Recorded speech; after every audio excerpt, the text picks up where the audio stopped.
Coach Herman, as the visiting team, we'll begin with you. If you could honor us with an opening remark and maybe just talk about your bowl week experience so far and maybe how that compares to other bowl trips that you've been a part of. You know, I think it's been a great trip thus far.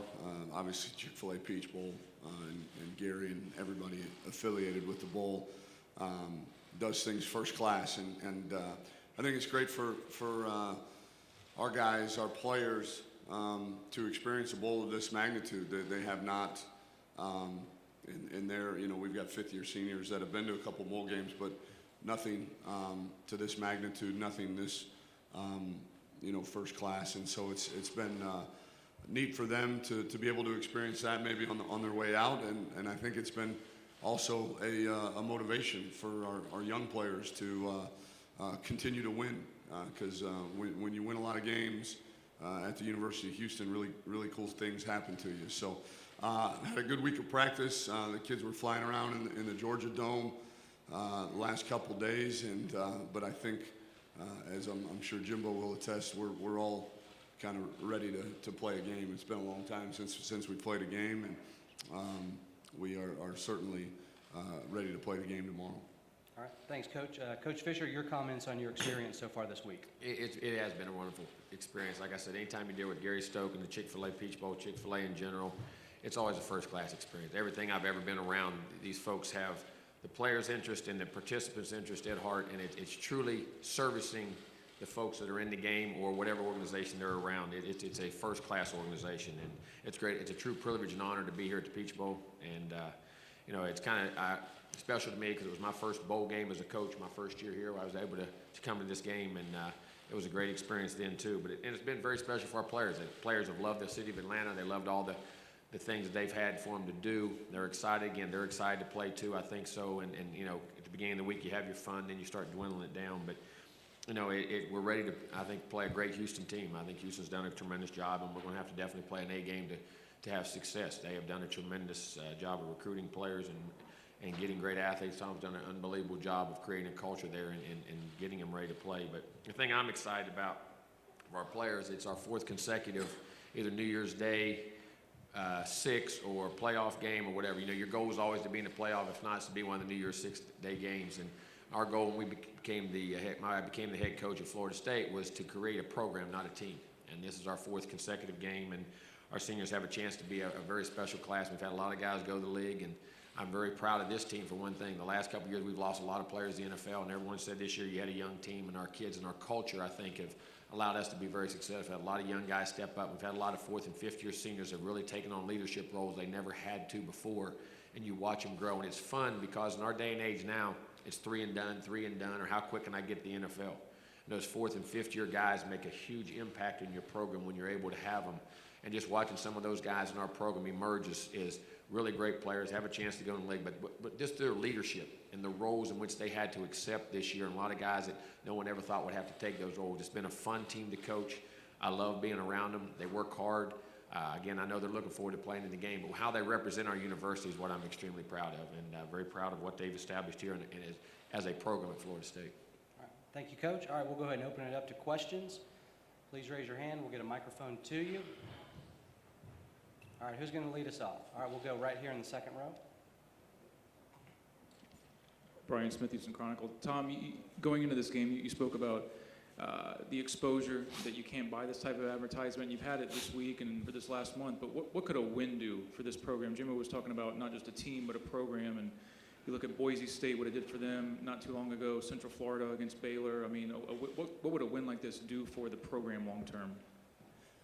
Well, I think, you know, as I've said before, any time you play in a bowl game or any season, really, you want to win your last game, and it certainly carries momentum into the off season for the following year. And but I don't think that I think win, lose, or draw, we've established our validity in college football, and that we belong, and at the American Athletic Conference is, you know, if you win the American Athletic Conference, you're going to go to a New Year's Six bowl game, and so I don't know that a win does anything for us on a national level. I've had people ask me about preseason rankings and all that. Man, I'm trying to play a game and sign a recruiting class and put one step in front of the other. I could care less really about preseason rankings at this point, but I know, like Coach Fisher said, and you repeated, you know, we're when we got here, we set out not to just build a team, but a program and a culture, and we're well on our way to doing that, and winning the game will help just with momentum in the off season. All right, where are we going next? Okay, right here in the front. David Nuno, ABC 13 in Houston. Jimbo, when you watch the film with U of H, University of Houston, what jumps out at you? Overall athleticism and how well and how tough and how disciplined they are when they play. I mean, you don't have, people talks about the Power Five, and you know, we were in the ACC, and we went through it a couple years ago when we won the national championship. Well, you're in the ACC, but you're playing an SEC school. Well, you can't play. Well, wait a minute now. Good players can go anywhere. Everybody's got good players. There's so many great players out there in this country playing at all different levels of ball and different schools, whatever it is. This is a very athletic team. It's a big team. They're extremely well coached. They're disciplined on all three sides. They cause you problems in all three phases. And they're a great football team, and they're very well deserving to be here. And again, we're going to have to play our tails off to have success in the game. Safadine House Democrat. Jimbo, you know, you spoke about the young players stepping into roles this season. You know, how much would a win and help you guys spring forward into the spring and for your experience next year? Well, again, like Tom said, I mean, it's not the ultimate thing that makes next year, you know, a great year. It does provide a lot of confidence. It makes you feel good about yourself. It sends the seniors out in the right way, which they want to be able to do that, and you want to celebrate them with a win, and the young guys understanding the culture and how to play in these big moments and these big games. But, you know, at the end of the day, it's how you play. We want to play well. That's the key. We want to play well. If the results come out that way, then the results come out that way. But how they handle the moment, to me, and the more time you get in these environments and atmospheres and neutral site games, because eventually when you get in those playoff games and these big games, you're not going to play them at your home stadium. And getting used to all the, as I say, hoopla that goes with these games and being able to accept that and making that a new normal. And I think that's very important. And then being able to take that to the field and play extremely well. So the process of what you do and how you do things, the kids can handle that. But, you know, it's always great to finish the season on a win. That's definitely what we want to do. Okay, over here, Steve. Steve Hummer with the Atlanta Journal-Constitution. For Coach Herman, on the culture building front, when you first arrived there, the story about you locking up the locker room and making them earn their way back in, what prompted that, and what do you think the effects were of that? Well, you know, it's interesting when you take over a program, you know, you jump head first into recruiting, and we were on Christmas break, and then the NCAA says, okay, you're in a contact period, so now we're on the road. I got to know our signing class well before I knew our own players. I was getting introduced to our players at recruiting dinners on Friday nights and Saturday nights as they were hosting recruits, and so had to rely on information I was receiving back from our strength coach and from our director of football operations. And really what was getting back to me was not, I mean, we weren't, you know, nothing really egregious, but I think there was this sense that it was okay to show up 30 seconds late to a team lift, or it was okay to miss a class, or it was okay to set a tutor appointment and say, oh shucks, I forgot. And we needed to establish very early that's not okay, and that the little things matter. So when we got off the road that very first Monday, we put giant chains on the locker room doors and padlocked them up, and said we'll see you at 4:30 in the morning on the turf field, and you can wear, you know, your junior high gray. You know, we had kids in their junior high gray cut off, you know, t-shirts and all that stuff, and it was nothing but, you know, can we do as many up downs right as we can? And so I think, and you asked what was the outcome? I think the outcome was, one, we found out who the quitters were. We found out the guys that weren't very mentally tough, and it's much better to find that out in February and March than it is in October on 4th down against Memphis, I can tell you that. So we found that out very early, but we also found out who the leaders were, and who the tough guys were, who the guys that were mentally strong and could survive that kind of atmosphere. And then I think, you know, probably the biggest thing was then we established very early that, you know, we're going to do things right, and that they're 18 to 22-year-old kids, and they're going to, as we call it, they're going to test the perimeter every now and again, and they need to know that electric shock fence is on 24/7 and doesn't take any days off. I can tell you that. Okay, let's go right here in the third row on the aisle, please. Jimbo, you touched on this. Mark Berman from Fox Houston. You touched on this some, but what have you thought about? That's him, Jimbo. Oh, I got you. Yeah. That's the guy I was talking about. You're a legend. I've already got a pre-report on you. I could ask Jimbo if he's going to get a grill like you, Tom, but I'll back off on that. Wow. What have you thought about what Tom and his staff have done in such a short amount of time? You know, what's amazing to me, not only creating culture and winning at a high, you win games, but to consistently do it, I think it's very hard to implement in the first year. And for kids to carry out that grind of what you truly expect, and what he's been able to do has been remarkable. And the other thing is the amount of offense and defense in which they run within the first year of the program. I think that shows their ability to teach and get kids to buy into what they're doing and all the things that are going on. And it's amazing. I mean, to go to 12-1 and win a conference championship and do all the things they've done, it's one heck of a coaching job, there's no doubt. I know how tough that is, and it's tremendous what he's done. All right, next question.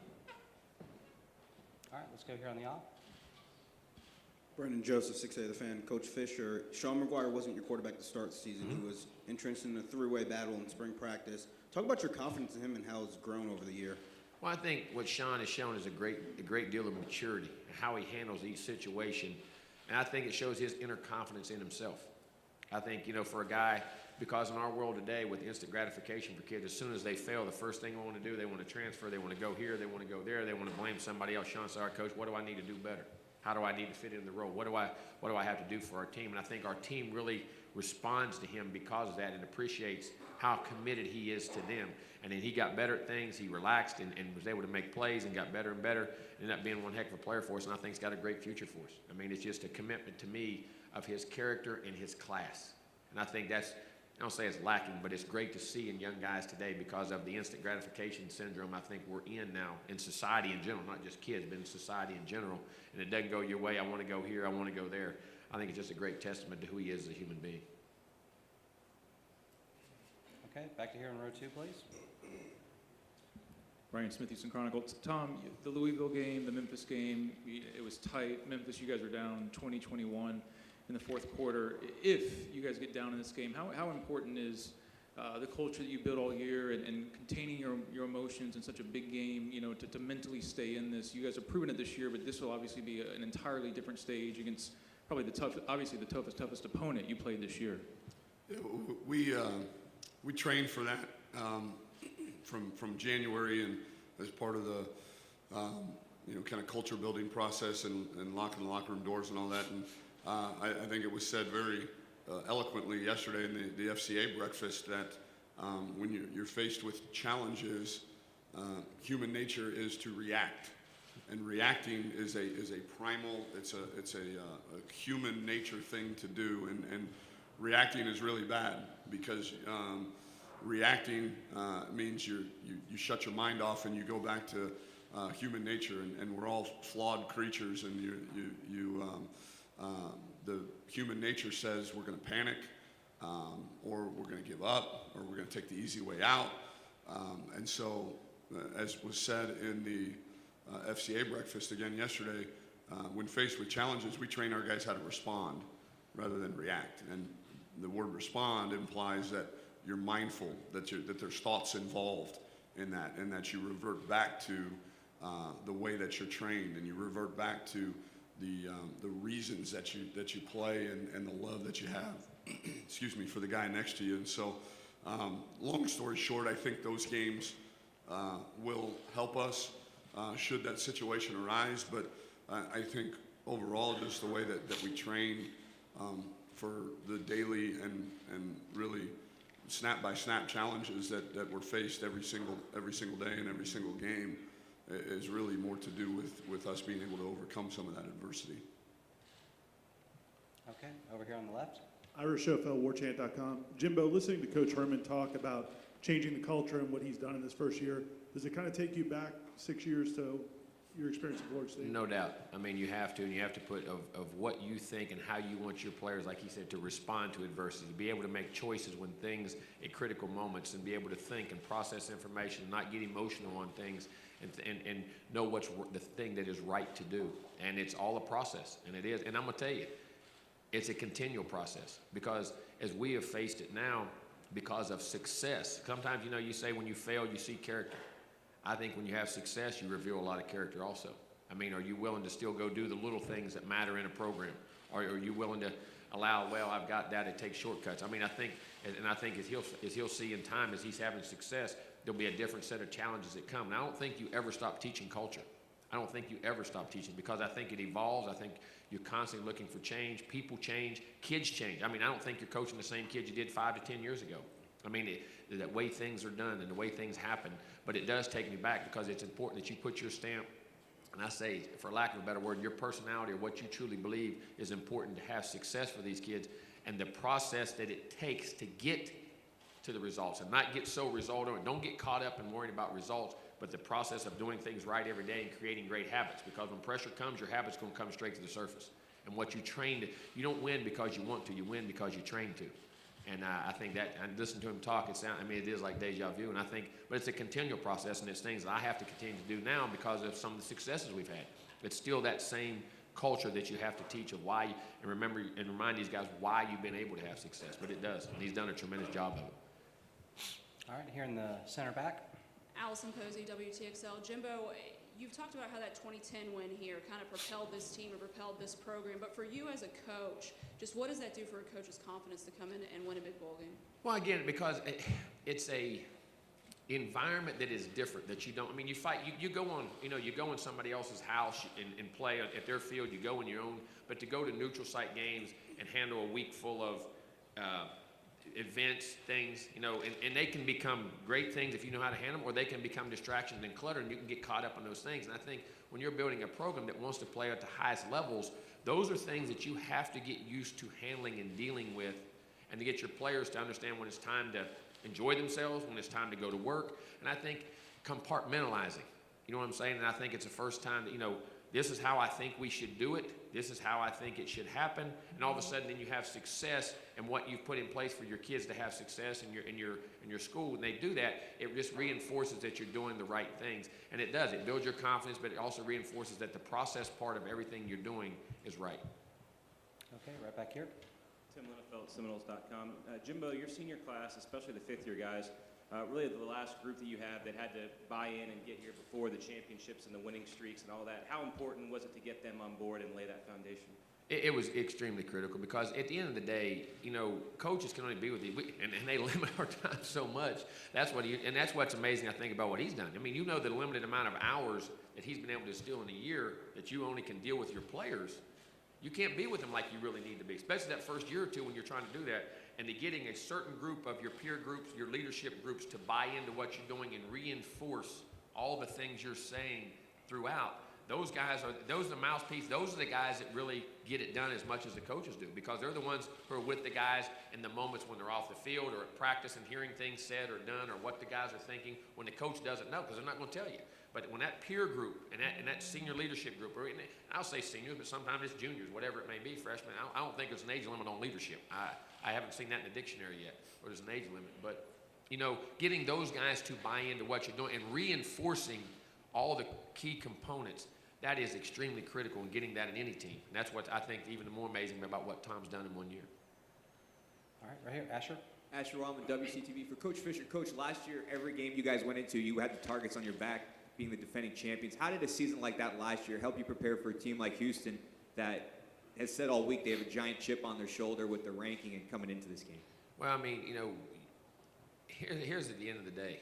People say you got a target on your back or you're the favorite or whatever. At the end of the day, you got to perform.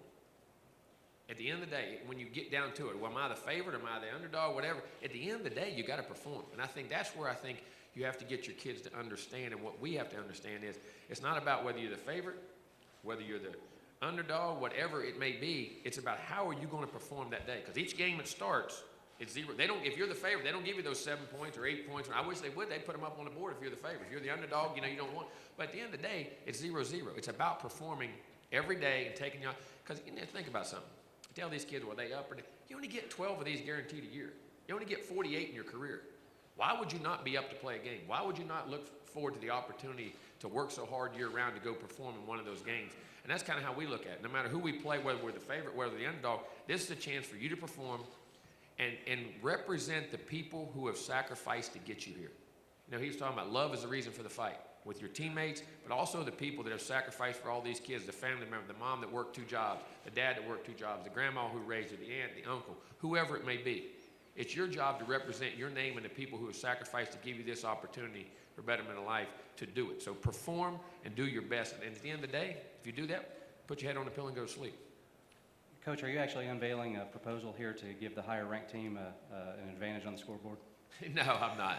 Heck, we were the underdogs too sometimes. I'm just. And I don't remember when we said, saying all week we had a giant chip on our shoulder. I don't remember saying that. So that's it. That was interesting. All right, here we go. Right here in row 3. Austin Lyon, Bright House Sports Network. Coach Fisher, you referenced that with so many guys going to the NFL the last couple of years, the outside expectations weren't as high for this year's group. I'm wondering if this year's team has reached or exceeded your expectations for them. Well, our goal is every year is to be a national champion. I mean, our goals don't change no matter what the outside representation says or says we should do. But here's what I said. I like this team. I said if this team was a person, I would hang out with it. Because each team takes its own personality. Each team is like a child. It's like a kid. It takes its own personality, develops its own way to learn, its own way to work, its own way to do things. And I respect how they go about their business. Well, and is there frustrating times? Are you mad at them at times? Yes. But you respect that their intent is never bad. And whatever, the harder we push them, and young guys can be frustrated because you say you want to do this, you want to do that, and all of a sudden they, and you're pushing them. But you know what? They always say, Coach, okay, Coach, let me do it again. Let me do it again. Let me do it again. And I like the personality of this team. And that's what I like so much about them. And if they reach their expectations, yes, because they can be the best they can be, because they played as hard as they could play, and they represented themselves very well. So, yes, I am very pleased about where they've achieved.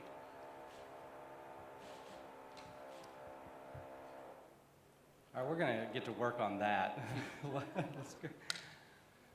Brendan Joseph, 6A The Fan. Coach Herman, 6 months ago you were just Tom Herman, the coach of Houston. Fast forward to early December, your name is the most talked about name, probably in the metro Atlanta area for a given time, but nationally also. How does that change you, if at all? Has it changed you being part of that process? Not much. I think it's just a compliment to the way that we go about our business and the great people that we have at the University of Houston and what we've been able to establish and the team and the players. So hasn't changed me at all. I've had to answer too many questions, I can tell you that, about things that are irrelevant to our day-to-day process at the University of Houston. But other than that, it's been business as usual. Okay, we're going to go right here. Hi, Randy McAvoy, KPRC, NBC in Houston. Tom, question for you. Talk about the addition, when you built your staff, you were carefully putting it together. The addition of Major Applewhite, what he's meant to you on the staff, and specifically how he's helped Ward grow as a quarterback. What have you seen over the last 10, 12 months? Yeah, we one thing I know that we did right when we got the job is we hired a great staff, the best staff in the country, if you ask me, and big part of that was Major, and me and Major go way back. I was a graduate assistant coach at Texas when he was playing, and we've kept in touch throughout the years, and I've seen his career grow as he's seen mine. And so what he brought was exactly what I needed. I needed a guy that was humble, a guy that could come in and say, teach me your offense, teach me your way of doing things, and then I will go teach it to the staff, and then I will go teach it to the players, and I will enhance it in any way that I can. But when you're off doing your first-year head coach things, that you can trust me that the offense will head in the direction that you want it to head. And that's tough for a lot of guys, especially with as many pelts on the wall as Major has, to come in and be that humble. A lot of guys want to come in and say, this is my offense, this is the way I do things, this is the way I've always done it. That's one of the worst phrases in coaching, by the way, is, well, we do it that way because we've always done it that way. But he was humble enough to say, I want to learn this, and then I want to go teach it. And then what he's done with Greg is he's developed a relationship, and that's the biggest thing, I think, is he's dived into his life, and he knows everything about him, and on a personal level, and he has allowed Greg to open up and trust him. And I think when players, especially with guys like Greg, Greg's a pleaser. Greg wants to do right, and I think a lot of times when you combine pleaser with competitor, a lot of times that combination can be great, but a lot of times it causes a kid to tense up and maybe play very tight. And I think I saw that at times with Greg, because he wants to do so well that he puts a lot of pressure on himself. And I think the only way to combat that in a young man is trust, and the trust of his position coach, the trust of his head coach, and ultimately the trust of his teammates. And I think Greg has done a great job of earning that, and Major's done a great job of reciprocating it to him. Okay, over here, Steve. Well, I was going to ask about Greg, so I won't do that, but what exactly is the size of the chip on your shoulder then? And is there any of that attitude that you're trying to play off this week? No, I think we're the underdog for a reason. I mean, let's be honest. The last time I checked, we don't have Jalen Ramsey on our team, and we don't have Dalvin Cook on our team, and we don't have 4- and 5-star recruits on our team. We don't have first-round NFL draft picks on our team. So why would we think that we shouldn't be the underdog? We should be the underdog, and we embrace that, and that's okay. I think these guys have grown up kind of being the underdog. They've grown up. I mean, we're playing with 2 safeties back there that they gotta check the line at the roller coaster to see if they can get on, and we're playing with a tailback that can, maybe break 4.9 in the 40 on a good day, and Kenneth Farrow, and we're playing with a quarterback that's 5'10", 172 pounds, and that was a receiver for his first 2 years in college. And so I think these guys are they're used to that. That's how they've grown up. That's how they live their life, and it's probably why they've achieved the amount of success they have, because they felt maybe a bit underappreciated or under-recruited or undervalued, and if that motivates them, that's great. But there's no reason to think we're being disrespected or we should have a chip on our shoulder, because we are who we are. All right, Steve, if you could come up with a scale for us on chip size, we can probably do a better job with that. All right, let's go right over here. Brad Simon, Independent. Questions for both coaches. We've heard throughout the week that the theme of Bowl Week has been live, laugh, and learn, from visiting the Children's Hospital, Martin Luther King Jr. Historical Site, even the kart racing and the barbershop. How has this experience been a special and unique reward for your players after 2 great seasons? All right, Coach Herman? Well, I think, like I said in the opening statement, it's it's something our older guys have never experienced, and so it's a really neat reward, because we preach to our guys ever since we got there that in life, when you win and you succeed and you're the best at what you do, really cool things happen to you, and those things are worth fighting for. And whether those are tangible or intangible, we talk about if your goal is to be a school teacher, go be the best school teacher in America. If your goal is to be in the Peace Corps, go be the best Peace Corps volunteer there is. And so with winning comes reward, and I think it's a great testimony to the way that we kind of run our operation on a day-to-day basis, that there are tangible and intangible rewards for winning and doing your best and competing. And there, unfortunately, well, not unfortunately, actually fortunately, that we're still this way in society, that there are tangible and intangible consequences for failure. And I think it's a great motivation for the young guys too to see, whoa, this is a pretty big deal, and I kind of like this. So let's work even harder next year to get back to a bowl like this. Coach Fisher? And I think for our kids, again, it's another city that some guys have never been to, never been around. I think it's also important to embrace the culture of that place and what it has to give. And every part of the world you can learn something from. And I think, going to the Martin Luther King, going to church and realizing that, a lot of the freedoms and a lot of the abilities that a lot of our kids have today, there was a lot of people who sacrificed and even gave their life for them to have the opportunities they have today. And I think it's very important for them to comprehend that and understand that in your history, whether it's, I'm a big historian of the game of football and appreciating the guys and the way this thing's evolved for the time, but also you're talking about life. You're talking about changing the world with Martin Luther King and all the opportunities our African-American kids have today because of people like him. And maybe he had probably the most influence of anybody out there ever, and the opportunities it gave them. But then also when you go into the Children's Hospital and understand that as an athlete and a successful athlete, like Tom said, there's a lot of rewards and things that go with it, but there's also a lot of responsibility.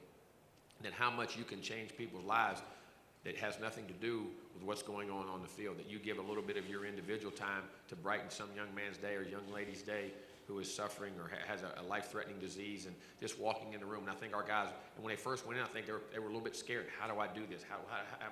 They don't want to make a mistake. And then, but those kids kind of really taught them. They walked in and their eyes lit up and they saw them and they were able to communicate. And I think there's so many other facets as a human being that I think we talk about athletics so much about the athlete, but the athlete really grows on the field when he grows off the field as a human being, and understanding the importance of education and understanding the importance of what he does on the field, because God has blessed him, but how many blessings he can give to other folks by how he interacts with them, the way he carries himself, the way he represents himself.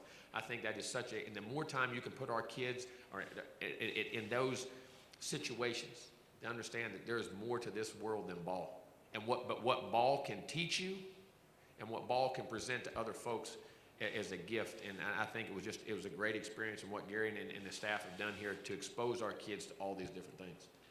Well said, Coach. All right, next question. All right, we'll go right here in the aisle. Tom, along those lines, how special was it for you yesterday when you and your kids went to the hospital? One mother said they were overwhelmed at what you guys did. How special was that for you and your kids? It was, I think, like Jimbo said, I think at first it was a bit awkward because the players didn't know quite what to say or how to react, but once the kids that we were visiting got involved and really, our players saw the looks in their eyes and the interaction and the effect that they can have, I think it was really powerful. I spent most of my time walking around with Greg Ward Jr. and Kevin Justice and DJ Jenkins, and Greg's got a 2-year-old daughter himself, and we went in to one room, and there was a close to a 2-year-old that had just had heart surgery, and we walked out of there, and I could tell he was pondering some things, and I said, let's talk about this, and it allowed us a moment to talk about how thankful we were for the blessings in our life, he said, man, as soon as we're done here, I'm gonna FaceTime my daughter and make sure I tell her I love her, and I said, well, you should, and so I think it's important, like Jimbo said, for our guys to understand the power and the influence that they have as student athletes, and that we can truly, even if it's just for a day or a moment or a minute, that you can truly impact lives of people around you just by who you are and what you represent. All right, right here in the front, and then we'll go back up here. Tom, David Nuno, ABC 13 in Houston. Yesterday, Tyler McCluskey said he expected to be here. Was there a time where the light clicked for everybody, like this, they bought in immediately and they knew this was the expectation? I don't know. Our goal, the University of Houston had gone, in the last 25 years, there had been a grand total of 3 conference champions in both men's basketball and football combined. And so as great seasons as Kevin Sumlin had, the 13-1 year, that one happened to be in the conference championship game. And, Art had a great run here, Coach Briles, and won one conference championship. And so our goal was to win our conference. And I think we had a pretty good idea that the American Athletic Conference was going to be good enough this year, and hopefully in the long term that would set you up to play in a New Year's Six game and to be recognized nationally. But we wanted to bring a championship back to the University of Houston and to the great city of Houston. And if you had to point to a moment, there was a lot of them all the way back from January. But I think when I knew that we had a chance was when we beat Louisville, and not because we beat Louisville, but how we beat Louisville. We didn't play very good, not at all, and but we played really hard, and we played for each other, and I could see there was this genuine passion and love that these guys had for each other, and we wound up winning the game. Probably shouldn't have, because we didn't play very good, and but we found a way to beat an ACC team on the road early in the year that I think I think some of the guys that I call the fence riders, some of the guys that were, they were in it when things were easy, but when things got hard, in the off season and in training camp, kind of questioned things at times. I think those guys kind of saw the light and said, wait, maybe what this crazy man and his staff are teaching us, this stuff might work. And so that was when I knew, just kind of seeing how we won that game, just on effort and passion and energy. Okay, over here on the left. Irish NFL WarChant.com again. Coach Herman, you've been around some great backs, and obviously you guys have done a great job against the run. Watching Dalvin Cook, what makes him special, and what are some things your team has to focus on? How much time you got? My gosh. I think what makes him special, like all great backs, the first thing that stands out to me is vision. As you design run plays, they're supposed to go here, but oftentimes they don't go here, they go there. And what he's able to do in finding those creases and those lanes. And then I think the second thing is just his burst and explosion through the hole. When he sees that, once he uses his great vision and sees that crease or that opening, he's able to burst through that hole. And then I think what Jimbo and his offensive staff have been able to do with the kinds of runs that they give him, different backs excel at running different kinds of run plays, and they've allowed him some, I don't know, freedom is the right word, but in their mid zone or wide zone or toss plays, they've allowed him to kind of let the defense, kind of declare where the crease is, and then the kid hits the hole, and he hits it very explosively and very violently. And so for us, it's going to be a tremendous challenge I think it starts up front as it does anytime you're stopping the run. You've got to try to penetrate as best you can into the backfield. And then B, we've got to get 11 hats to the football. And that's the only way you're going to have any chance of success against a great back like him is you got to have 11 hats to the football every single snap. All right, time for a few more. Let's go over here. Brad Simon, Independent. Last night you guys were out at the Dodd Trophy dinner with some of the coaching legends of the sport. What was that experience like, and did they impart any wisdom on you? And what was the last part of this question? Did they impart any wisdom on you? Can you repeat the question, please? You guys were at the Dodd Trophy dinner last night at the Capital City Club, as Gary mentioned at the beginning of the press conference. What was that experience like with some of those legends, and did they impart any wisdom on you? Oh, Coach Fisher, we'll start with you. yeah. First, it was an honor. I mean, you're almost in awe.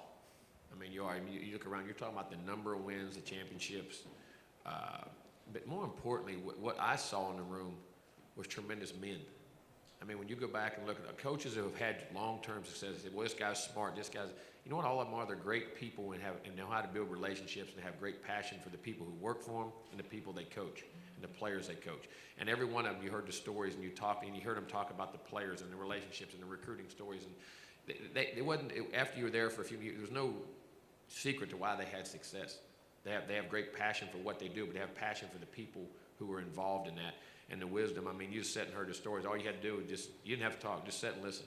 I mean, and what it meant to be a coach and how to be a coach. And then, of course, we were able to mingle beforehand with all the great participants that were going into the Hall of Fame. You saw all the great players in the history. And again, I love the history of the game and remember a lot of those guys and try to study it. And it's just, it reminds you that you're how lucky we really are to be in this profession and how the impact on lives of young individuals that we have and the responsibility we have as coaches to not, we get caught up in the wins and losses and how much money you're making. Are you going to get fired? Are you going to go to this job? Are you going to go to that job? You know what? How about appreciate what you have and influence the young men that you're coaching and try to make them better people? And I think of anything that come across to me last night, that's what I got out of the whole evening. Yeah, I echo that. I mean, starstruck is the first phrase that comes to my mind. I mean, I'm just looking around the room saying to myself, well, which one of these guys in here doesn't belong, and kept coming back to me. But it was tremendous, like Coach Fisher was saying. I mean, just the thing that stuck out to me was how genuinely nice those men. I mean, Ralph Friedgen and his wife came up to me and spoke to me for 15 minutes, and Coach Friedgen said, man, I'm really impressed with what you've done with your team and this, that, and that. I'm like, it's Ralph Friedgen telling me, you know, Ralph Friedgen actually even spent 1 second of his day thinking about me. That's really cool. Bobby Ross actually knows who the University of Houston is, you know, and Bill Curry has watched a game, you know, of ours, and you know, it's just really awe-stricken by just the amount of wins and history in that room. But like Coach Fisher was saying, the genuineness of the guys in that room, and it was very apparent that there's no magic secret formula to success other than really caring about people, and that was very evident in that room last night. Okay, starting to wrap up now. We've got time for a couple more. We'll go over here to Steve again. Tom, a question a little out of left field here, but when was the last time you were at a Mensa meeting? And have you gone, if you do go, you talk football? The last time I went to a Mensa meeting was never. It was a thing that was, when I was in college, I didn't know if I was going to be a coach or not. And so I was putting together my resume and had been given the advice that, hey, you were in some special classes when you were a youngster. There's this organization that might look good on a resume. So I go and do all the things necessary to be a part of it, and hey, I qualify or whatever it is. And so I put the damn thing on my resume, and lazy SIDs take resumes and turn them into bios. And so that thing has followed me for quite some time, because some SID a long time ago decided he was just going to take my resume and turn it into a bio on the internet, and not ask me if I wanted that on there or not. And so I would imagine there's not a whole lot of football talked at those Mensa meetings, though, to answer that second part of your question. Coach, I'd like to correct one thing you said. There's no such thing as a lazy SID. Have you been to Houston? Wow. Got you, Bass. David, do you have a comment? Love you, buddy. Okay, all right, there's a lot of love in the room here, obviously.